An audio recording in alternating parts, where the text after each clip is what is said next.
Hello everyone, this is Jyoti and इस video में हम बात करेंगे सीटेट प्रीवियस ईयर के क्वेश्चंस पेपर की। So let's get start. Our first question is the most critical period of acquisition and development of language is. देखिए, language के जो अर्जन और विकास की बात की गई कि कौन सी एज को सबसे सेंसिटिव माना गया है, यानी कि कौन सी एज को सबसे संवेदनशील माना गया है। तो इसमें जो बात की जाएगी वो होता है अर्ली चाइल्डहुड पीरियड। देखिए, अर्ली चाइल्डहुड पीरियड कौन सा है, जिसमें मेनली बच्चा क्या होता है 2 से 6 साल की एज में होता है। इस एज में आने के बाद बच्चे क्या करने लगते हैं, जो उनके सेंटेंस होते हैं, जो कॉम्प्लेक्स सेंटेंसेज होते हैं, वो उनको भी बोलना शुरू कर देते हैं। तो जो क्रिटिकल पीरियड माना गया है वो कौन सा है, आपका अर्ली चाइल्डहुड पीरियड को माना गया है। देखिए, अगर लैंग्वेज की बात की जाती है तो क्या होता है, हम कौन सा रूल फॉलो करते हैं, LSRW, यानी कि बच्चे सबसे पहले क्या करते हैं, लिसनिंग करते हैं, उसके बाद स्पीकिंग, रीडिंग एंड राइटिंग। तो ये एक प्रोसेस है जिसको बच्चे फॉलो करते हैं। Which of the following is a stage of moral development proposed by Lawrence Kohlberg. देखिए, लॉरेंस कॉलबर्ग के बारे में पूछा गया है। मेनली इन्होंने क्या दिया है, जो नैतिक शिक्षा से रिलेटेड इनकी शिक्षा है उसके बारे में पूछा गया है। इसमें इन्होंने कहानियों के माध्यम से बच्चों को शिक्षा दी है। तो देखिए, इन्होंने 3 स्टेजेस बताई हैं। फर्स्ट कौन सी है आपकी, प्री कन्वेंशनल, उसके बाद है कन्वेंशनल एंड थर्ड है आपकी पोस्ट कन्वेंशनल। तो देखिए, उनके बारे में पूछा गया कि इनकी स्टेजेस कौन सी हैं। तो देखिए, लेटेंसी स्टेज नहीं है इनकी, ठीक है। अगर बात करते हैं कंक्रीट स्टेज की, जो कि पियाजे के द्वारा दी गई है, and industry versus infinity stage है कि एरिक्सन ने दी है। तो बचता कौन सा है आपका, the social construct contact orientation, यानी कि सामाजिक अनुबंध अभिविन्यास इनके द्वारा दिया गया है। During classroom discussions a teacher pay more attention to boys than girls. देखिए, टीचर क्या कर रहे हैं, लड़कियों की तुलना में लड़कों पर ध्यान ज़्यादा दे रहे हैं, ठीक है। तो ये किस चीज़ का एग्जाम्पल है, आप बताइए कि ये क्या कर रहे हैं, जेंडर को आइडेंटिफाई कर रहे हैं या फिर जेंडर को रेलेवेंस कर रहे हैं या फिर जेंडर कंसिस्टेंसी है ये। तो क्या होगा, ये जेंडर बायस्ड है। देखिए, टीचर का काम क्या होता है कि सभी बच्चों को बराबर समझें, बट इसमें क्या देखने को मिल रहा है कि लड़कियों की तुलना में लड़कों पर ज़्यादा ध्यान दे रहे हैं। तो ये क्या है, एक जेंडर पक्षपात का ही एग्जाम्पल है, ठीक है। फोर्थ क्वेश्चन की बात करते हैं, which are the following is an effective strategy to reduce children gender stereotyping and gender role conformity. देखिए, बात की जा रही है कि जो बच्चों में जेंडर रूढ़िवादिता होती है, ठीक है, उसको कम करने के लिए, उसको ओवरकम करने के लिए एज अ टीचर आपकी ड्यूटी क्या बनती है, आप क्या करेंगे। अगर मैं बात करूँ स्टेरियोटाइपिंग क्या है, देखिए स्टेरियोटाइपिंग होती है जो रूढ़िवादिताएं चली आ रही है ना, जैसे कि लड़कों का काम है बाहर खेलना या फिर लड़कियों का काम है घर में रहना। तो ये सब चीज़ें क्या है, स्टेरियोटाइप हैं। तो इन सब से क्या करना है, ओवरकम आपको करना है। तो इसके लिए आप क्या करेंगे, बच्चों के साथ जेंडर सेग्रीगेशन करेंगे एंड सीटिंग अरेंजमेंट। आप बच्चों को क्या बोलेंगे कि बेटा आप अलग अलग बैठ जाइए, तो वो चीज़ बिल्कुल रॉन्ग है। जेंडर सेग्रीगेट प्लेस ग्रुप, उनके जो खेल हैं आप उनको अलग अलग देंगे, वो भी चीज़ क्या है, गलत है। जेंडर स्पेसिफिक रोल्स, आप क्या कर रहे हैं कि उनके रोल बता दी कि आपका ये काम है, आप इस काम को ही करेंगे, तो वो चीज़ क्या है, बिल्कुल गलत है। तो बचता क्या है आपका, डिस्कशंस अबाउट जेंडर बायस्ड। देखिए, हमें बच्चों के साथ क्या करना है, डिस्कशंस करनी है, उनके साथ चर्चा करनी है कि देखिए जेंडर जो रूढ़िवादिता है वो ये थी, बट हम इसको ओवरकम करना है। ऐसा नहीं है कि फादर का काम होता है कि वो बाहर काम करेंगे एंड मम्मा का काम होता है वो किचन में काम करते हैं, ठीक है। तो ये सब चीज़ें क्या है, स्टेरियोटाइप हैं, जिनकी जो रूढ़िवादिता है, जो बच्चों ने सोच लिया कि ऐसा ही होता है, तो उस सब चीज़ से आपको ओवरकम करना है। तो इसके लिए बच्चों के साथ आपको क्या करना है, चर्चा करनी है। Which are the following theorists while viewing children as active seeker। देखिए, एक्टिव सीकर किसने कहा है, जीन प्याजे ने बोला है बच्चे को, बच्चे क्या हैं, एक्टिव सीकर हैं, यानी कि वो उनके मन में जिज्ञासा होती है, वो हमेशा कुछ ना कुछ सीखते रहते हैं। और बच्चों को लिटिल साइंटिस्ट भी किसने कहा है, जीन प्याजे ने उनको बताया है। बट देखिए, इन्होंने क्या किया, इसमें एक चीज़ को जोड़ दिया, क्या जोड़ दिया, social and cultural content of their thinking. अगर ये क्वेश्चन होता कि केवल एक्टिव सीकर, तो हम क्या करते, जीन प्याजे को के साथ जाते, बट उन्होंने क्वेश्चन में क्या दे दिया हमें, सोशल एंड कल्चरल कंटेंट, यानी कि सामाजिक और जो सांस्कृतिक विकास का सिद्धांत किसने दिया है, लेव वाइगोस्की ने दिया है। तो हमारा आंसर क्या होगा, लेव वाइगोस्की। तो देखिए, क्वेश्चन को हमें थोड़ा ध्यान से पढ़ना होता है कि उन्होंने किस चीज़ के बारे में पूछा है। 6th क्वेश्चन है आपका, 5 साल की नज़मा स्वयं से कहती है नीला टुकड़ा कहाँ है, नहीं यह वाला नहीं, गाढ़े रंग वाला। देखिए, नज़मा एक बच्ची है जो कि कोई गेम खेल रही है, तो वो अपने स्वयं से बात करती है, कहती है कि नहीं ये वाला टुकड़ा नहीं, ये वाला। जैसा बच्चा अक्सर यही करते हैं ना, कोई भी गेम खेलते हैं तो वो स्वयं से बात करते हैं। तो इसके बारे में पूछा गया कि वाइगोस्की के द्वारा दी हुई कौन सी स्टेज के अंदर वो आती है, ठीक है। तो इसमें क्या होगा, वो क्या होगी, प्राइवेट स्पीच होगा, क्योंकि व्यक्तिगत वार्ता है, बच्ची अपने आप से स्वयं से बात करती है। अगर हम और ऑप्शंस के बारे में देखते हैं, ईगो सेंटर्ड। देखिए, ईगो सेंटर्ड नहीं है, क्योंकि वो स्वयं के ऊपर ही केंद्र होकर बात नहीं कर रही, वो खुद से बात कर रही है। स्कैफोल्डिंग भी नहीं होता, क्योंकि स्कैफोल्डिंग क्या है, एक टेम्परेरी रूप से आप बच्चों को सपोर्ट देते हैं, वो स्कैफोल्डिंग कहलाता है। तो इसका करेक्ट आंसर क्या होगा, व्यक्तिगत वार्ता, यानी कि private speech. Giving cues to children and offering support as when needed is an example of. देखिए, वाइगोस्की के द्वारा दिया गया है कि अगर आप बच्चों को क्या करते हैं, जब उन्हें आवश्यकता पड़ती है उनको सहयोग प्रदान करते हैं, तो वो किस चीज़ का एग्जाम्पल है। देखिए, ना तो ये रीइंफोर्समेंट है, ना ही ये कंडीशनिंग है, ना ही ये मॉडलिंग है, ये क्या है, स्कैफोल्डिंग है।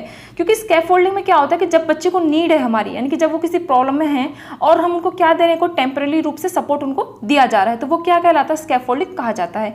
एग्जाम्पल के थ्रू समझ सकते हैं कि जैसे कोई बच्चा मैथ्स के कुछ क्वेश्चंस कर रहा है, तो वो किसी फॉर्मूला फार्मूला को भूल जाता है बीच में, तो हमने उनको क्या दिया, फार्मूला के बारे में बता दिया। तो वो सब चीज़ें क्या हैं, वो सब चीज़ें क्या कहलाती हैं, आपकी स्कैफोल्डिंग कहलाती हैं। अस्थायी ढांचा, अस्थायी रूप से आप बच्चे की हेल्प कर रहे हैं।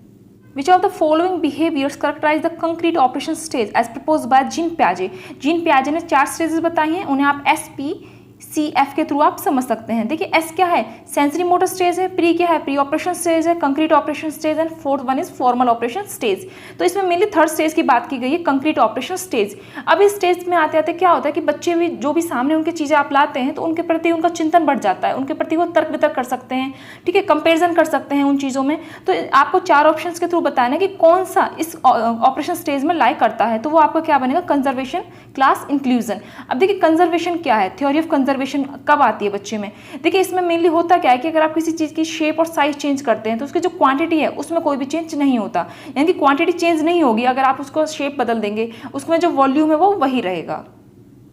Which of the following pigation construct in the context of cognitive development of children? देखिए cognitive development की किसने बात की है, मेनली पियाजे ने बात की है। तो उनके थ्रू कौन सी इसमें से 4 ऑप्शंस में से कौन सी स्टेज उन्होंने बताई है, तो वो उन्होंने क्या बताया है, स्कीमा बताया है। अब देखिए स्कीमा क्या होता है, स्कीमा क्या है, एक मॉडल्स है, यानी कि एक रिप्रेजेंटिव वर्ल्ड जिसके थ्रू आप रिप्रेजेंट करते हो वर्ल्ड को, यानी कि रूल्स ऑफ इन्फॉर्मेशन हैं जो आपके माइंड में होती हैं। आप इसको ऐसे समझ सकते हैं कि एक सेट ऑफ क्या है, पैकेट ऑफ इन्फॉर्मेशन है, ठीक है, आपके माइंड में क्या है, कुछ ना कुछ स्ट्रक्चर्स उनके बनते रहते हैं, और अब जब आप चीज़ों को देखते हैं तो उनको आप क्या करते हैं, उनसे वो रिलेट करते हैं आपको, तो वो क्या कहलाएगा, आपका स्कीमा कहलाएगा, जिसके थ्रू स्ट्रक्चर आपके माइंड में बनने लगते हैं, इन्फॉर्मेशन आप कलेक्ट करते रहते हैं। तो वो जीन पियाजे के थ्रू बताया गया है। Primary objective of assessment should be, देखिए असेसमेंट क्या है, आंकलन क्या है, आंकलन में मेनली होता क्या है, जब बच्चे कुछ भी सीख रहे हैं या फिर समझ रहे हैं तब उस समय उनको ऑब्जर्व कर रहे हैं कि वो कहाँ गलत है कहाँ सही है, तो उसके बारे में पूछा गया है कि प्राइमरी ऑब्जेक्टिव क्या है असेसमेंट करने का, हम क्यों कर रहे हैं, उनको असेस क्यों कर रहे हैं बच्चों को, तो क्या करने के लिए, रैंक ऑफ अ स्टूडेंट, बच्चे को रैंक देने के लिए कर रहे हैं, या फिर लेवलिंग देने के लिए। देखिए लेवलिंग में क्या होता है कि आप फर्स्ट आए हो, आप फेल हुए हो, तो इस तरीके से हमें बच्चों के साथ नहीं करना, उनको कोई लेवलिंग नहीं देनी, ठीक है। नेक्स्ट है आपका कि मार्किंग पास और फेल, कि बच्चों को केवल पास या फेल करने के लिए हम उनको इस तरीके से जो आंकलन कर रहे हैं, या फिर अंडरस्टैंडिंग चिल्ड्रन और clarity and confusion about related concept, हमें बच्चों के बारे में क्या करना है, जो भी उनके कंफ्यूजन्स हैं, जो भी उनके मतलब जो कंसेप्ट क्लियर नहीं है तो उनके बारे में हमें बच्चों को बताना है, ना कि उनको कोई लेबल देना है या फिर उनको पास या फेल होने के लिए हम उनको साथ इस तरीके से आंकलन कर रहे हैं, या फिर कोई रैंक भी हमें बच्चों को नहीं देनी। हमें एक पॉजिटिव एटीट्यूड बनाकर बच्चों के साथ हमें लर्निंग का प्रोसेस करना है। विच of the following statement about intelligence is correct, देखिए बुद्धि के बारे में बताना है कि कौन सी स्टेटमेंट करेक्ट है। अगर बुद्धि के बारे में बात करते हैं तो जो इसका सिद्धांत है, प्रिंसिपल है, किसने दिया, हार्वर्ड गार्डनर के थ्रू दिया गया है। अब इसके बारे में कहा गया कि intelligence is a fix ability to determine at the time of the birth, कि जन्म के समय ही ये जो योग्यता है वो निश्चित हो जाती है। तो ऐसा तो नहीं कि बच्चे ने जन्म लिया और आप बता सकते हैं कि साइंटिस्ट ही बनेगा, ठीक है, या फिर आप क्या कर रहे हैं, मेजर कर रहे हैं किसके, कोई स्टैंडर्डाइज टेस्ट आप ले रहे हैं, तो उसके थ्रू भी क्या होता है, प्रॉपर तरीके से ये नहीं बता सकते कि बच्चे में केवल इतनी ही बुद्धि है, या फिर बुद्धि के बारे में क्या है, यूनिटरी फैक्टर है ये या फिर सिंगल ट्रेट है, तो नहीं, ये यूनिटरी फैक्टर भी नहीं है। Intelligence is a multi dimension and set of functions, देखिए बिल्कुल बुद्धि क्या है, बहुआयामी है, यानी कि बच्चे में क्या होता है, बहुत सारी योग्यताएं होती हैं। आप ऐसा नहीं कह सकते कि किसी बच्चे की लॉजिकल थिंकिंग अच्छी है तो उसमें क्या है, यही बुद्धि है केवल, ठीक है। तो इस बुद्धि के सिद्धांत में क्या बताया जाता है कि मल्टी डायमेंशंस है, इसमें क्या, Ruhi always think of multiple solutions to a problem many of which original solutions, Ruhi displays about which characteristics, देखिए रूही हमेशा क्या कर रही है, कि बच्ची है जो कि क्या कर रही है, ओरिजिनल सॉल्यूशंस हैं उनके, ठीक है, और वो हमेशा क्या करती हैं, एक से ज़्यादा यानी कि मल्टीपल सॉल्यूशंस वो लेके चल रही है। कोई भी अगर उनको प्रॉब्लम दी जाती है तो वो एक ही तरीके से उस काम को नहीं कर रही, उसके लिए वो मल्टीपल डायमेंशंस निकाल के ला रही हैं, ठीक है। तो इससे हमें क्या पता चलता है कि जो रूही यूज़ कर रही है वो क्या कर रही है, क्रिएटिव थिंकर है एक तरीके से। यानी कि क्रिएटिव थिंकिंग में क्या होता है कि बच्चा ऐसा नहीं कि जो बच्चे को बस दे दिया आपने उसने उसी के थ्रू काम कर लिया, नहीं, वो अपने माइंड से यानी कि इंटरनल मोटिवेट होकर वो काम कर रहे हैं, तो बच्चे क्या है, इसमें क्रिएटिव थिंकर है। Less participation of student belonging to a deprive group in a teaching learning process a teacher should, देखिए एक बच्चे हैं जो किसी विशेष समूह से, विशेष समाज से आते हैं, ठीक है, अगर वो पढ़ाई में या फिर किसी लर्निंग प्रोसेस में क्या दिखा रहे हैं, अपना कम इंटरेस्ट दिखा रहे हैं, तो आप एज अ टीचर आप क्या करेंगे, उनको बोलेंगे कि विड्रॉ कर दीजिए, कि बेटा आप स्कूल छोड़ दीजिए, तो ऐसा हमें नहीं करना है। या फिर आप क्या करोगे, जो सिचुएशन आपके सामने है कि ये बच्चे तो कुछ कर नहीं सकते या फिर इस तरीके की आपने थॉट्स बना ली, तो वो चीज़ें भी क्या हैं, गलत हैं। या फिर हम क्या करते हैं, उनसे एक्सपेक्टेशन से छोड़ देते हैं कि ये बच्चे कुछ कर ही नहीं सकते, तो वो चीज़ें भी बिल्कुल गलत होती हैं। And reflect on her on teaching and find ways to improve students involvement. देखिए हमें क्या करना है, एज अ टीचर हमारी ड्यूटी बनती है कि जैसे भी बच्चे आपके सामने हैं हमें उनको कुछ सिखाना है, उनको कुछ तरीके से, एक तरीके से बेहतर तरीके के मुकाम पर उनको लेकर जाना है। ऐसा नहीं कि आप बोल दो कि बेटा स्कूल छोड़ दो, या फिर आप उनकी जो कंडीशंस है बिल्कुल उनकी तरफ ध्यान ही नहीं देंगे और उनको क्या करेंगे, या फिर आपने पनिशमेंट दे दी, तो वो सब चीज़ें क्या हैं, गलत है। हमें क्या करना है, नई नई टेक्निक्स लेके आनी है जिससे बच्चे को आप अच्छे तरीके से समझा सकें। In an inclusive classroom a teacher dash individualise education plan. देखिए ये काफ़ी कई बार पूछ लिया जाता है, इसको IEP करके पूछ लिया जाता है कि इंडिविजुअलाइज एजुकेशन प्लान्स क्या हैं इन इंक्लूसिव क्लासरूम। इंक्लूसिव क्लासरूम क्या होता है, जहाँ पे एक नॉर्मल बच्चा और जो स्पेशल बच्चे हैं वो दोनों मिलकर क्या करते हैं, एक साथ एजुकेशन लेते हैं। तो इस कंडीशन में आप क्या करेंगे कि IEP को आप क्या करेंगे, शुड नॉट प्रिपेयर, आप प्रिपेयर ही नहीं करेंगे। शुड ओकेजनली प्रिपेयर, यानी कि किसी विशेष अवसर पर ही आप उसको तैयार करेंगे, या फिर शुड एक्टिवली प्रिपेयर, या फिर should discourage the preparation of, यानी कि आप क्या करेंगे, हम बिल्कुल भी उसको प्रिपेयर नहीं कर रहे हैं, यानी कि जो लेसन प्लान है, जो नई नई टेक्निक्स हैं उनको आप प्रिपेयर नहीं कर रहे। तो इसका सही आंसर क्या होगा, शुड एक्टिवली प्रिपेयर, यानी कि आपको क्या करना है, बच्चे के लिए जो नई नई टेक्निक्स हैं, जो नई नई स्ट्रेटजीज हैं उनको अपनाना है और शुड एक्टिवली प्रिपेयर इसको करना है। नेक्स्ट देख लेते हैं 15 question, which is the primary characteristics of children with dyslexia. देखिए डिसलेक्सिया क्या है, ये बच्चे में जो लर्निंग्स की अशक्तता है आप इसको कह सकते हैं, जिससे उनको क्या होता है, लर्निंग करने में प्रॉब्लम होती है। तो हमारी जो डिसलेक्सिया बीमारी है ये क्या है, आपकी रीडिंग प्रॉब्लम है। इसमें बच्चा क्या करते हैं, सपोज कीजिए मैंने सा लिख दिया तो बच्चा उसको क्या पढ़ेगा, उसको वॉस पढ़ता है। तो ये क्या है, आपकी इनएबिलिटी टू रीड इन्फ्लुएंटली, यानी कि बच्चे को क्या प्रॉब्लम होती है, उसको पढ़ने में प्रॉब्लम होती है। Inclusive education as advocated to in the right to education act 2009। देखिए राइट टू एजुकेशन यानी कि शिक्षा का अधिकार के बारे में बात की गई, जिसमें क्या होता है कि जो 6 से 14 साल के बच्चे हैं उनके लिए क्या होती है, फ्री एजुकेशन की सिफारिश ये करता है। और पूरे इंडिया में 2010 में, अप्रैल 2010 में इसको लागू किया गया था। तो राइट टू एजुकेशन के संदर्भ में पूछा गया है कि जो आपकी समावेशी शिक्षा है उसकी क्या अवधारणा है। तो देखिए इसमें क्या होता है कि जो भी बच्चे हैं उनको ऐसा नहीं कि आप शिक्षा से वंचित करेंगे, तो हमें उनके लिए क्या है, एक राइट बेस्ड ह्यूमनिस्टिक पर्सपेक्टिव है। बच्चे को हमें क्या पर्सपेक्टिव लेकर चलना है कि सभी बच्चों को, जो भी उनकी समाज से हैं, किसी भी वर्ग से हैं, तो उनका सबका क्या है, राइट है to humanistic perspective. Constructivist framework learning is primarily. देखिए संरचनावादी ढांचे की बात की गई है। अगर आप लर्निंग बच्चे को करा रहे हैं तो उस समय क्या होना चाहिए, आपकी जो लर्निंग है वो एक तरीके से किसी चीज़ का कंसेप्ट उसको क्लियर कराना है। तो उसके थ्रू पूछा गया है कि क्या आप रोड मेमोराइजेशन करेंगे, बिल्कुल गलत है। कि बच्चे को बोल दिया कि बस लर्न कर लो, याद कर लो, रट लो और उसके बाद क्या करो, एग्जाम में लिख देना, तो वो चीज़ क्या है, बिल्कुल गलत है। आप बच्चे को क्या कर रहे हैं, रीइंफोर्समेंट कर रहे हैं या फिर कंडीशनिंग कर रहे हैं, तो ये चीज़ें इसमें नहीं होंगी। क्योंकि कंस्ट्रक्टिविस्ट अप्रोच क्या कहती है कि बच्चा जो भी काम कर रहा है उसका क्या हो, कुछ ना कुछ मीनिंग उसका निकले, यानी कि मीनिंग मेकिंग आपको करा के चलना है। Focus on the process of meaning making. बच्चे जो भी कुछ सीख रहे हैं तो उसका कुछ ना कुछ मीनिंग होना चाहिए। ऐसा नहीं बच्चे ने रट लिया 2 दूनी 4, 2 3 6, 2 चौका 8, ऐसा नहीं होना चाहिए। Naive theories that children construct about various phenomenas. देखिए नेव थ्योरीज क्या होती हैं, ऐसी थ्योरीज, ऐसी जो बच्चे ने अपने माइंड में विचार बना लिए हैं कि जो पहले से चले आ रहे हैं और बच्चा क्या करे, केवल उन्हीं को फॉलो कर रहा है। यानी कि जो पहले से जो रूल्स रेगुलेशंस हैं और बच्चे ने उनको एकदम अडॉप्ट कर लिया, उसमें कोई भी चेंज नहीं किया।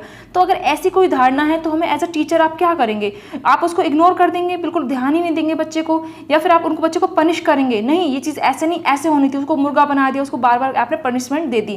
तो इन चीज़ों से भी कोई फायदा नहीं होता, बल्कि बच्चे के मन में एक हीन भावना ही पैदा हो जाती है। ठीक है, या फिर आप क्या करेंगे, आप बोलेंगे कि should be replace by correct one through repetitive memorisation. देखिए रिपीटिव मेमोराइजेशन आपने करा दिया, यानी कि आपने रट्टू तोता बना दिया बच्चे को, तो वो चीज़ बिल्कुल भी नहीं होनी चाहिए। Should be challenged bye presenting counter evidence and examples. देखिए बच्चे को हमें एग्जाम्पल्स देने हैं, उनको एग्जाम्पल्स के थ्रू आप बता सकते हैं, जैसे कि आप APJ अब्दुल कलाम का एग्जाम्पल आप उनको दे सकते हैं कि देखिए उन्होंने किस स्थिति से आकर किस मुकाम को हासिल किया था। तो हमें क्या करना है, बच्चों को एग्जाम्पल्स देने हैं, उनको एविडेंस देने हैं और उसके थ्रू बच्चों को लर्निंग आपको करानी है। Child centre pedagogy promotes. देखिए चाइल्ड सेंटर पेडागोजी में क्या होता है कि जो भी मेन में जो होता है ना वो बच्चा होता है, बच्चे को फोकस करके बच्चे की नीड के अकॉर्डिंग, उसकी इंटरेस्ट के अकॉर्डिंग आपको पढ़ाना है। एंड जो चाइल्ड सेंटर पेडागोजी है इसकी जो सिफारिश की है वो जॉन डीवी ने की है। देखिए इसके में बताया गया है कि आप क्या करोगे, inclusive reliance on text book, केवल आप जो बुक के हैं उनकी जो पाठ्य पुस्तक है उन्हीं पर आप निर्भर रह गए हैं। या फिर आप क्या करेंगे, giving primacy to children experience, बच्चे के जो अनुभव है, बच्चे के जो एक्सपीरियंस आप उनको प्रमोट करते हैं। या फिर आप क्या करें, रोड मेमोराइजेशन, जो कि गलत है। ठीक है, या फिर आप labelling and categorisation of student based on ability. देखिए आपने क्या किया, अगर कोई बच्चा फर्स्ट आया, ठीक है, तो उसको आपने एकदम शाबाशी दे दी, बहुत अच्छे, बहुत अच्छा। और जो बच्चा फेल हो गया, फिर जिसके कम नंबर है और आपने उसको क्या दे दिया कि ये तो कुछ नहीं कर सकता है, तो नकारा है, जो कि चीज़ क्या है, गलत है। हमें बच्चे को क्या करना है, उनके जो एक्सपीरियंस हैं, ठीक है। जो बच्चे के जो अनुभव है उनको आगे लाना है, ठीक है। बच्चों की जो नीड है, उनके जो इंटरेस्ट है, उनके अकॉर्डिंग बच्चे को पढ़ाना है। ऐसा नहीं है कि आपने बच्चे को लेवल देना है या फिर इस तरीके की कोई चीज़ें हमें नहीं करनी। तो इसका आंसर क्या होगा कि बच्चों के अनुभवों को प्रमुखता देना।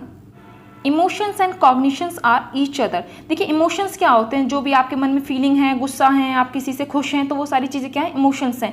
एंड कॉग्निशंस यानी कि संज्ञान को आप एज अ मतलब आप बुद्धि से रिलेट करके कर सकते हैं। तो इनके बारे में पूछा गया कि इन दोनों का आपस में क्या संबंध है, कि देखिए बिल्कुल भी कोई संबंध नहीं है, ठीक है, या फिर क्या है ये बिल्कुल भी नॉट रिलेटेड टू, यानी कि बिल्कुल कोई आपस में कनेक्शन इनका नहीं है, या फिर इंडिपेंडेंट है, यानी कि आपकी बुद्धि कुछ और कह रही है और आपका जो इमोशंस है वो अलग है, इंडिपेंडेंट भी ये नहीं है। तो ये क्या है, आपस में इनका इंटर रिलेशन है।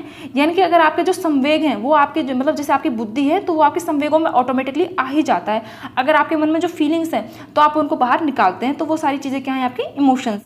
Learning is correct from a constructivist perspective. देखिए संरचनावादी ढांचे की बात की गई है, संरचनावादी सिद्धांत के बारे में पूछा गया कि इस समय आप लर्निंग आप बच्चों को कराएंगे तो आप कैसे कराएंगे।